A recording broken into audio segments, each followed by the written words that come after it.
Well, thank you very much, and good afternoon. I'm delighted to welcome FIFA President Gianni Infantino, one of the greatest men of sport. He is an amazing man. He's done an incredible job with FIFA. Thank you. Congratulations on the job. I hear you're setting records for the World Cup. Yeah. We'll talk about it, but setting records in ticket sales for the World Cup. And we love having you back at the White House, Johnny, and everybody that's with you. You guys have done fantastically. I also want to thank Vice President J.D. Vance.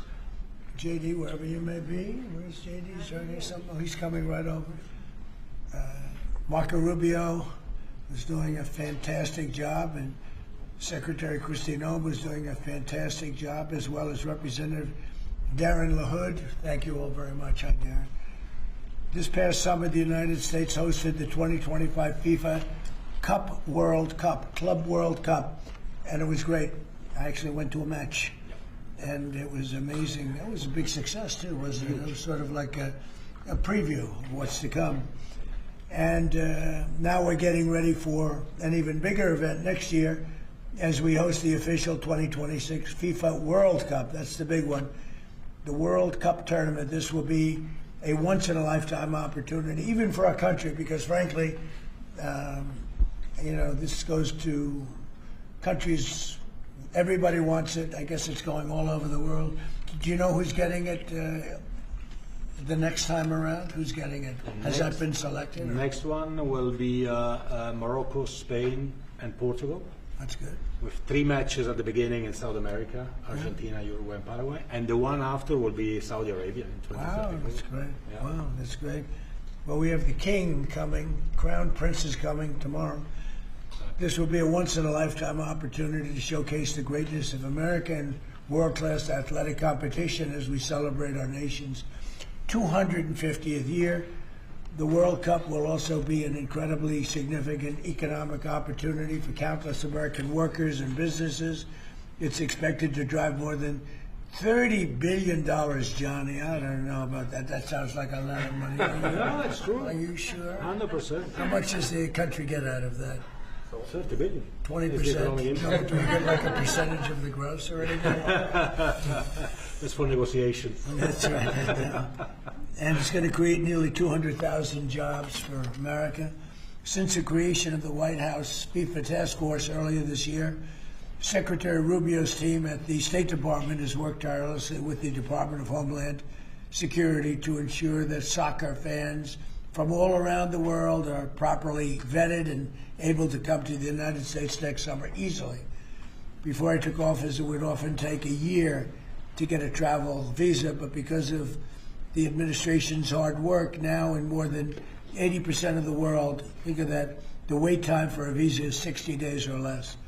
For those who intend to join us for the World Cup, I strongly encourage you to apply right away. And I want to thank FIFA Task Force and Secretary Rubio for the great job. Marco's doing a fantastic job in many ways, too. So I want to just thank you all for a great job. Marco, you're doing a great job. Beyond even this, we're also creating what we're calling the FIFA Prioritized Appointment Scheduling System. That's a hard one for most people to remember, but it's there nevertheless. And this will allow World Cup ticket holders with long wait times to opt with FIFA for a prioritized interview. And I've directed my administration to do everything within the power to make the 2026 World Cup an unprecedented success. I think it's going to be the greatest. And we are setting records on ticket sales. Nobody's ever really, and FIFA's never, if you look at the numbers, nobody's ever seen anything like the kind of numbers we're doing. The early ticket sales are through the roof, and much of it is even sold out. So congratulations, Johnny. And I'd like to ask Johnny to say a few words. He's really done an incredible job. He's got unbelievable spirit and personality and talent and intelligence, I always like to say, because it's all a part of it. But the job you've done is based on what's happening, unprecedented. Thank you, Johnny. Thank you. Thank you, President. Thank you very much. I would like to start really by thanking you, Mr. President, Secretary Rubio, Secretary Noam, Andrew, your entire team for approving and making this very important announcement today. The FIFA Pass is being announced, the prioritized appointment scheduling system.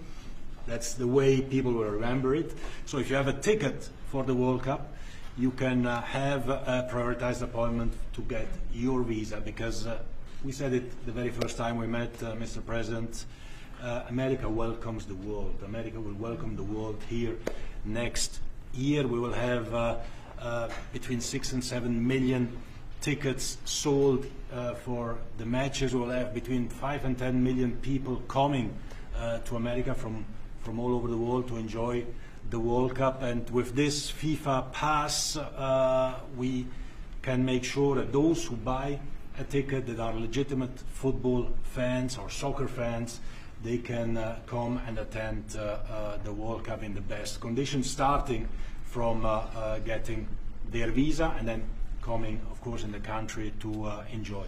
You mentioned the economic impact, the 30 billion, 200,000 jobs, and this is just for the World Cup, and we will build on that to make soccer even greater here. You are the #1 country in the world, the United States of America, Mr. President.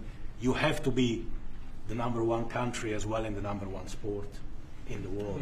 So we have to work for that, and we will do that, and the World Cup will be very, very significant in this respect. So big thank you to you, to the White House Task Force, to everyone involved, and we are celebrating next year not just the 250 years, but also the greatest and most inclusive World Cup ever.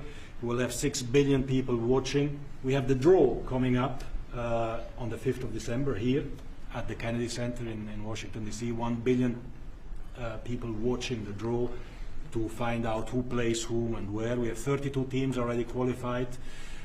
Before or by tomorrow night, we'll have 42 out of 48 qualified. So a quarter of the world will be here, and we are looking very much forward. So thanks for the support, thanks for the great work, and always happy to be here at home, if I can say that. You are. We are. There's your beautiful trophy right there. Yeah. You are.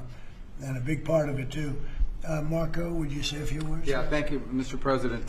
First of all, for getting the games, because this happened in your first term when the Cup came here, and it's a major undertaking. So we've deployed over 400 additional consular officers around the world to deal with that, in some cases doubling the size of the consular presence in our embassies in certain countries.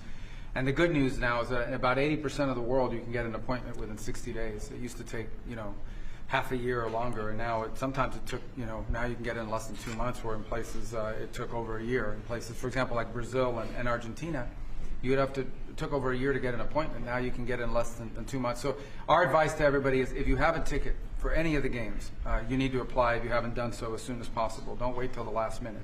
Your ticket is not a visa. It doesn't guarantee admission to the U.S. It guarantees you an expedited appointment. You're still going to go through the same vetting. We're going to do the same vetting as anybody else would get. The only difference here is we're moving them up in the queue. We're moving them up faster. But my advice to everyone that's watching around the world is, if you intend to come to the games, you have to have a ticket.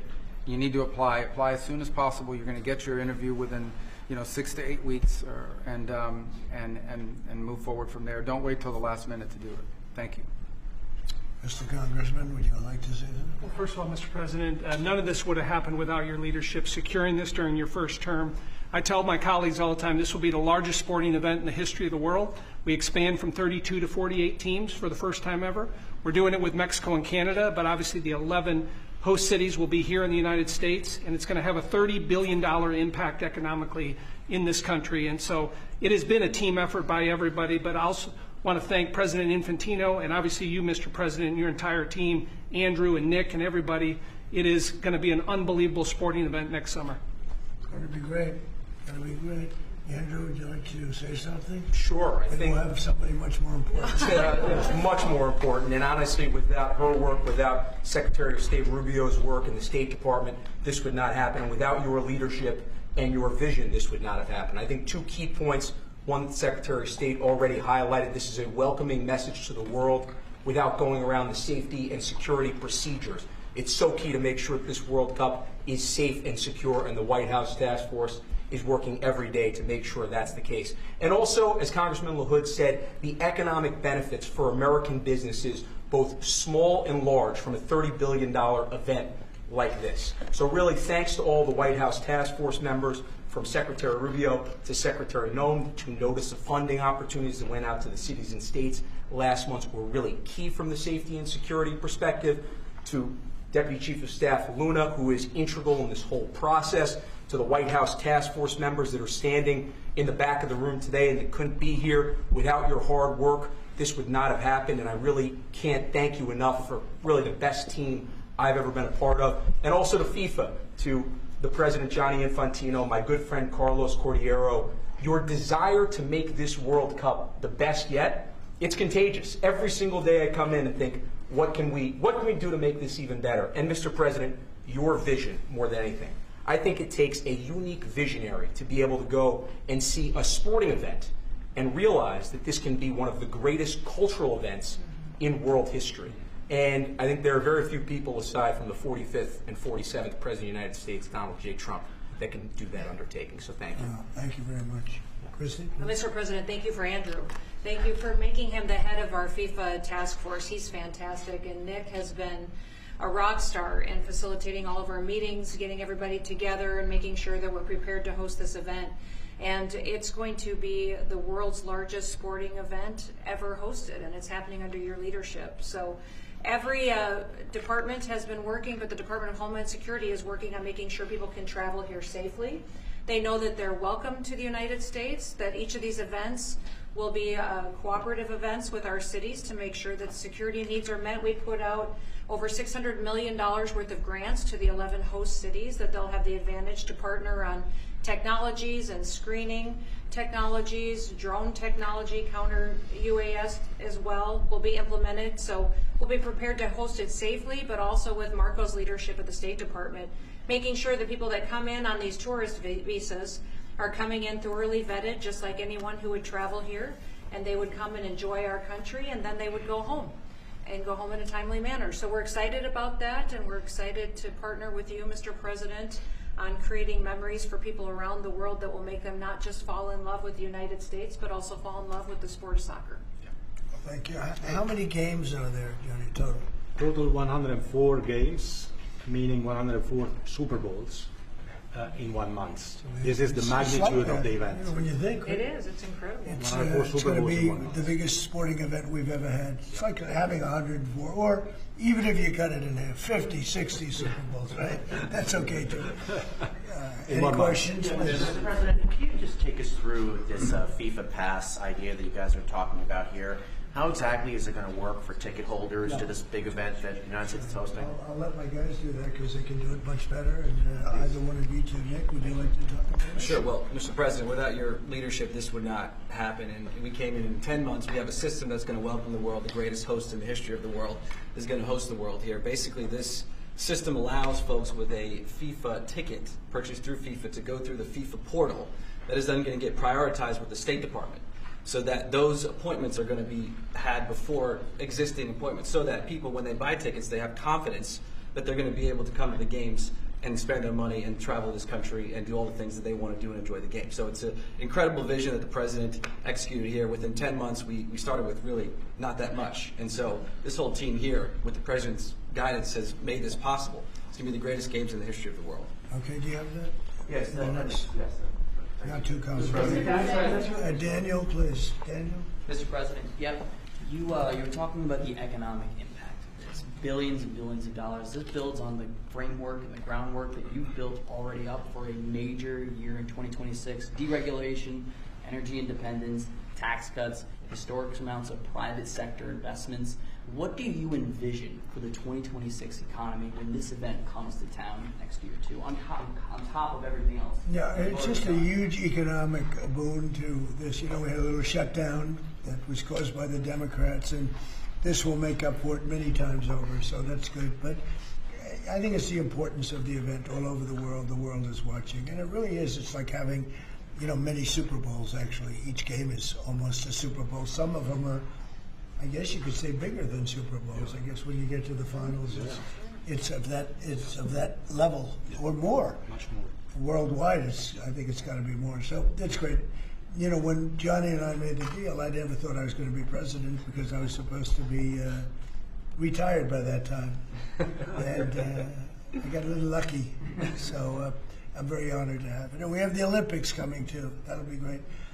And the 250 is going to be right out on the lawn. You're going to have a UFC event with Dana White and his people. He's going to have the greatest card they've ever assembled. I was talking to Dana White the other day, and they're going to have the greatest card they've ever assembled, Johnny. So you'll be sitting up there with me, Darren. We'll be watching it. So right opposite the front door of the White House. That's going to be on June 14th. So it's really going to be an amazing period of time. But this is something very, very special. World Cup. All my life I've heard about it. Yep. Mr. President, I have a question about Venezuela, but can I just first ask, the help of the president's always news. Your voice sounds a little rough. Are you feeling all right? I feel great. I was shouting at people because they were stupid about something having to do with trade in a country, and I straightened it out. But I blew my stack at these people. Well, it sounds like there's a follow-up there, but can I ask you about Venezuela? You suggested... Sounds as the what? It sounds like there's a follow-up there, but can I ask you about Venezuela? You said there was a polyp, and I said, I don't want to hear that.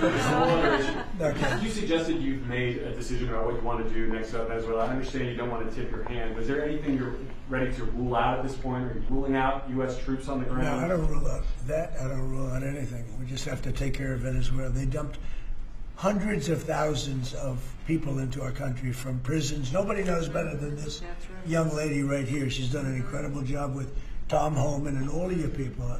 It's amazing. You know, we have a tight border right now. Nobody comes in. But we had millions of people pouring through. A year ago, we had millions of people pouring through our border. And many of them came from Venezuela, including Tren de Aragua, the gang.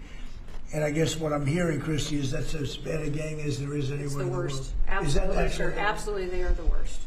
I mean, they're worse than MS-13. They're killers. They massacre people. They cut them up into pieces, and they bury them in their communities where they grew up. They're horrible people. Now, we had a lot of them, and many of them, most of them, pretty soon, most of them are going to be out. But they sent them in like we're a dumping ground, so I'm not in love with the people running Venezuela. I love Venezuela. I love the people of Venezuela. But what they've done to this country, and I really say this, what Biden and the Democrats have done to this country can never, ever be forgotten. You suggested Maduro wants to talk. Are you prepared to speak with him directly? Would you commit to doing that before you order strikes? Yeah, I probably would talk to him. Yeah, I talk to everybody. Mr. President, Go ahead, Sean Garrett, was that who you were Please, go referring ahead. to? Was that India? Rebecca Zalko with Blaze News. So in a recent interview, you had made some remarks about H-1B visas. You said about H-1B visas. Yeah. You said that there were certain talents that Americans needed to outsource to foreign workers. Could you clarify? Until they learn that, yeah. Like, for instance, if you're going to be making chips, we don't make chips too much here anymore, but we are going to be in a period of a year. We're going to have a big portion of the chip market. But we have to train our people how to make chips because we didn't do it. We used to do it, and then foolishly we lost that business to Taiwan. Very, very foolishly, because if they had a president that thought like I did, they would not have let that happen. But it's all coming back. I think we're going to have within a few years, we're going, and not because of the CHIPS Act. The CHIPS Act was a disaster for this country. We gave away billions of dollars to other countries and other locations and companies. And all they did was rob our money. But because of tariffs, the chips are coming back. Chip makers are all coming back. And I think within a very short period of time, we're going to have maybe even the majority of the chip making in the world will be right in the United States. Where it should have been all along. But because we had people that didn't believe in tariffs, they believed in them, but they didn't know how to use them, we would have had nobody leaving our country right now. And instead, you have almost 100% of the chips are made in Taiwan. It's so disgraceful. The good news is it's all coming back. Yeah, please. Mr. President, the gentleman in the back. Thank you, Mr. President. I want to just follow up on Venezuela. In these talks with Maduro, is there anything that he could say or do that would allow you to feel like he could stay with your support? Is there anything that he could say that you would be, okay, you can stay with you? It's hard to say that. You know, the question's a little bit tricky. I don't think it was meant to be tricky. It's just that, look, he's done tremendous damage to our country, primarily because of drugs, but really because we have that problem with other countries too. But more than any other country, the release of prisoners into our country has been a disaster. He's emptied his jails. Others have done that also. He has not been good to the United States. So we'll see what happens. At a certain period of time, I'll be talking to him. Mr. President, can I just follow up? You mentioned your voice and you were shouting about trade. Which country in particular upset you? Was it India? No. A country wanted to try and renegotiate the terms of their trade deal, and I wasn't happy about Well, it. which country was it? People want to know. Why would I say that to you? I can't believe it. Mr. President, on the World Cup, if you would, Seattle and the World Cup. The new mayor-elect of Seattle is a Democratic Socialist. Seattle has six, or beyond. I watched her. Right, Seattle has six. That's more than socialism. Right, Seattle has 6 World Cup games. How close are you going to be watching that city with the crime in that city? Well, if we think, and I'll have to speak to Johnny about this, but if we think that the mayor of L.A. is incompetent, everybody knows that. You know that I was there, I guess, 2 years ago, and we got all the federal permits taken care of, far more complex than the state permits and the city permits. And Lee Zeldin, who's a superstar, got everything taken care of. The toughest part, having to do with the fires, that should have never happened. If they let the water come in, it wouldn't have happened, right? Do you know that people aren't building their houses yet? I mean, can you imagine that? And if we didn't go in early on, Christy, I think we can say it. Well, the head of their police department said it. They were unable to handle. You would have had, not only did you have the fires, but you would have had total insurrection in Los Angeles. And if we didn't go in, and the head of, the gentleman, he said it, and he said it strongly, he said we could not have done it without the federal government. We did a great job. If we think there's going to be a sign of any trouble, I would ask Johnny to move that to a different city. We have a lot of cities that would love to have it, number one, and we'll do it very safely. So if we think there's a problem in Seattle where you have a very, very liberal/communist mayor, I would say, it's certainly beyond just liberal. I watched her over the weekend. Wow, that's another beauty we got there. But if we think there's going to be a problem, we'll, Johnny, can I say we will move? I don't think you're going to have this problem, but we're going to move the event to someplace where it's going to be appreciated and safe. Yeah, well, I think safety and security is the #1 priority for a successful World Cup. We can see today that people have trust in the United States when we see at the ticket sales, we sold, record-breaking figures of tickets, almost 2 million already sold out of 2 million that we've been selling. This is because people, they know that they will be coming here and they will experience a safe and secure World Cup. This is the responsibility, of course, of the government, of Secretary Norm, of everyone, and obviously we will. We will discuss. We are working together. We have a task force for this, and we must ensure that all fans coming from abroad or being here, they can experience a celebration of coming together of the sport. And this goes only with 100% safety. We are communicating with all these mayors about what their responsibilities are. They know the safety and security of these events is their #1 responsibility, and we'll be there. The president's always there to keep Americans safe, but he also makes sure the people that know their responsibilities and that they're prepared to host these events and do so in a safe manner. Is there a Mr. timeline President, that would have an economic impact? There was some news this morning from an Axios report that Senator Ted Cruz was laying the groundwork for a potential 2028 presidential run. Could I get your reaction to? Could you see yourself supporting Senator? Well, he's a friend of mine. I haven't spoken to him about it. It's a little early. It's 3¼ years. That's a long time. But he's a very good guy. He's a very good friend of mine. You remember we had quite a campaign against Ted, and it worked out quite nicely. Let's see, where are we? Oh, we're there. But I'm not that surprised to hear that. Mr.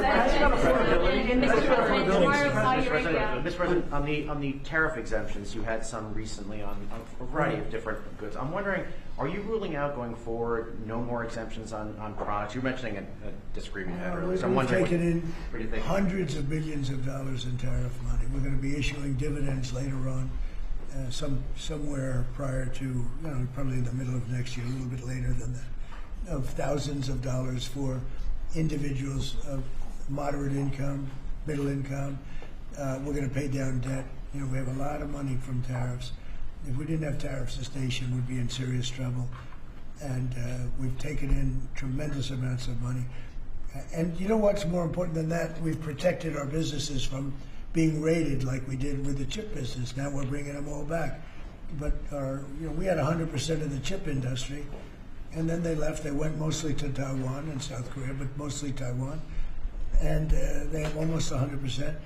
And we're going to have, within a short period of time, a big percentage of the chip business are coming back because of tariffs, because they don't want to pay the tariffs, because the tariffs will be very steep if they don't come back, and they've committed to come back. As you probably heard, Apple is now up to $700 billion. We have NVIDIA at $600 billion. We have tremendous amounts of money pouring in. Our country has become amazing again and really, really rich again. I will say this. We have a decision we're waiting for. It's a very big decision. The numbers that we've taken in, if you talk about investments, is trillions, not with a B, not with an M, millions, but trillions of dollars. I can't imagine having to give that money back on something that we're allowed to do. And the ones that are fighting us are countries, largely. They're back in countries that have been ripping us off for years, using tariffs to rip us off. And now we're able to defend ourselves. It really is a matter of national security, because economic security is national security. So I think you're going to see another thing happening. I think you'll see food prices. They've come down very substantially since Biden. But I think you're going to see food prices coming down very substantially. Saudi Arabia, tomorrow you're hosting Saudi Arabia. Are you planning to sell F-35s to Saudi Arabia? Yeah. I mean, and also, are you looking at doing a similar security agreement like you did with Yeah, no, I am planning on doing that. Yeah. They want to buy. They've been a great ally. They've got to like us very much. Look at the Iran situation, what we did in terms of obliterating, we obliterated their nuclear capability. Yeah, I will say that we will be doing that. We'll be selling F-35s. Yeah. Mr. President, to clarify something that you posted on Truth Social last night. You urged House Republicans to vote in favor of this Epstein release bill they're going to vote on tomorrow. I just want to be super clear on your position. Do you want to see that pass the Senate? Would you sign that bill if it gets to your desk? I do want to. Here's what I want. We have nothing to do with Epstein. The Democrats do. All of his friends were Democrats. You look at this Reid Hoffman, you look at Larry Summers, Bill Clinton, they went to his island all the time, and many others. They're all Democrats. All I want for people to recognize the great job that I've done on pricing, on affordability, because we brought prices way down, but they're going way lower, on energy, on ending 8 wars and another one coming pretty soon, I believe. We've done a great job. And I hate to see that deflect from the great job we've done. So I'm all for it. We've already given 50,000 pages. You do know that. Unfortunately, like with the Kennedy situation, with the Martin Luther King situation, not to put Jeffrey Epstein in the same category, but no matter what we give, it's never enough. With Kennedy, we gave everything, and it wasn't enough. With Martin Luther King, we gave everything, and it's never enough. We've already given, I believe the number is 50,000 pages. 50,000 pages. And it's just a Russia hoax as it pertains to the Republicans. Now, I believe that many of the people some of the people that we mentioned are being looked at very seriously for their relationship to Jeffrey Epstein. But they were with him all the time. I wasn't at all. And we'll see what happens. What I just don't want Epstein to do is detract from the great success of the Republican Party, including the fact that the Democrats are totally blamed for the shutdown. You know, they cost our country hundreds of billions of dollars with that, at a lot of inconvenience. So I'm for any. I don't. They can do whatever they want. We'll give them everything. Sure, I would. Let the Senate look at it. Let anybody look at it. But don't talk about it too much, because honestly, I don't want to take it away from us. It's really a Democrat problem. The Democrats were Epstein's friends, all of them. And it's a hoax. The whole thing is a hoax. And I don't want to take it away from really the greatness of what the Republican Party has accomplished over the last period of time. Yeah, The shutdown is now over. And administration officials had said when the shutdown ends, they'll reevaluate the farmer relief. Now we have the deal with China. So is the administration still looking to dish out farmer relief now that the government is back open? Yeah, we want to. I'm always going to help our farmers. So are you still looking to do I would do that, yeah. If they need relief, we'll be there for them. We're going to always be for our farmers. So what are you waiting Yeah, for? please, in the back.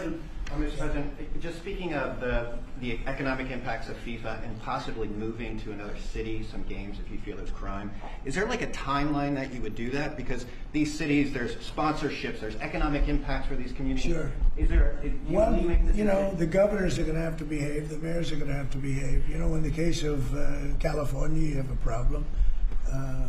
You have high crime, and you have a place that just suffered great fires and everything else, and they didn't do a very good job. And if we didn't go in from the crime standpoint, you would have had a disaster. It would have been, it was not going to be handled properly. It wasn't able to be. The head of the police said without, as I said, without the federal government, they could not have done it. So here's the story. I love Los Angeles. If they want help during this, I would love to send in National Guard or whoever's necessary to help them. I want it to be great. I'd love it to be in Los Angeles. I love the place. It's a natural for Los Angeles. If we think there's going to be crime, if we are obstructed by the governor, and maybe he won't obstruct, maybe it'll be great. But I'd love him for him to call and say, you know, we'd like to have some extra help. Because if there's even a hint of a problem, we want to get in there before the problem occurs. We want to make it totally safe for Johnny and FIFA and all of the great people that are going to be there, and I think that's going to happen.